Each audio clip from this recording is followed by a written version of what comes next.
বাংলাদেশ জামাত ইসলামের আমির ও জাতীয় সংসদের বিরোধী দলীয় নেতা ডক্টর শফিকুর রহমান 12 মে ভোরে রাজধানীর মিরপুর 1 এলাকায় শাহ আলী কাঁচা বাজার পরিদর্শন করেছেন। সকাল 6টায় তিনি বাজারে গিয়ে নিত্য প্রয়োজনীয় পণ্যের দাম, সরবরাহ পরিস্থিতি এবং সাধারণ মানুষের কেনাকাটার অবস্থা পর্যবেক্ষণ করেন। বাজার পরিদর্শনের সময় তিনি ব্যবসায়ী ও ক্রেতাদের সঙ্গে কথা বলেন এবং বাজার ব্যবস্থাপনা ও পণ্যের মূল্য পরিস্থিতি সম্পর্কে খোঁজ খবর নেন। এ সময় বাজারে উপস্থিত সাধারণ মানুষের সঙ্গেও শুভেচ্ছা বিনিময় করেন তিনি। ডক্টর শফিকুর রহমান বলেন, এখানে নীরব চাঁদাবাজি আছে, কেউ মুখ খোলে না। কারা করে এই চাঁদাবাজি, তাদের পরিচয় আমরা সবাই জানি। আমরা চাই চাঁদাবাজি বন্ধ হোক। তিনি আরো বলেন, আমরা আজকে বাজারটাকে বুঝতে এসেছি। আমরা চাঁদাবাজি ভাঙতে চাই। কোন দিন ভাঙতে পারবো আল্লাহ ভালো জানেন, কিন্তু আমাদের লড়াই শুরু হয়েছে, এই লড়াই চলবে।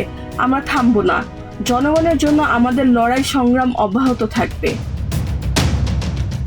বাজার পরিদর্শনকালে জামাতের কেন্দ্রীয় নির্বাহী পরিষদের সদস্য মোহাম্মদ মোবারক হোসেন, ঢাকা মহানগরের উত্তরের আমির মোহাম্মদ সেলিম উদ্দিন, ঢাকা 14 আসনের সংসদ সদস্য ব্যারিস্টার মীর আহমেদ বিন কাশেম আরমান, কেন্দ্রীয় কর্মপরিষদ সদস্য মোহাম্মদ মাহফুজুর রহমান সহ বিপুল সংখ্যক নেতাকর্মী উপস্থিত ছিলেন।